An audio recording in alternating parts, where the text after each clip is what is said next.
जय जगन्नाथ। महाप्रभु एबे आमर अणसर घरे हेले अणसर नीति किपरि हुए और काहींकी हुए आज से विषय किछि जानिबा। लीलामय महाप्रभु आमर दारु विग्रह होई मध्य मानवीय लीला करिथांती। जेपरि मनुष्य अधिक स्नान कले ज्वरे पीड़ित हुए, ठीक सेहीपरि प्रभु चतुर्धामूर्ति स्नान पूर्णमी दिन सुनाकोपर 108 गड़ु जल स्नान करिबा परे तांको मध्य ज्वर कंप आसीथाए।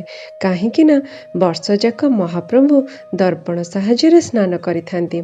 हेले स्नान यात्रा दिन प्रत्यक्ष स्नान जेहेतु करिसेंती महाप्रभु ज्वराक्रांत होई जांती। सेही स्नान पूर्णमी दिन राति रे प्रभुंक शरीर रे मजरा आसी जाए। महाप्रभु आउ स्नान मंडपरु सिंहासन पर्यंत फेरी पारंती नाही। सेथिपाई प्रभुंकर मंदिर मध्यरे एक बाउंश ताटीरे अस्थायी गृह कोठ सुआसिया मानक द्वारा निर्मित होइथाए। ताहाको अनवसर बा अणसर गृह कुहाଯାଏ। ଏହା चारिपटु आवृत अटे।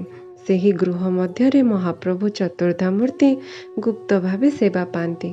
ସେହି गुप्त पूजा तांकर अंग लागि दैता सेवक और पति महापात्र सेवक माने करिथांती।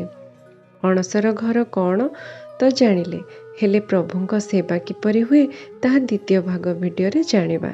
जय जगन्नाथ।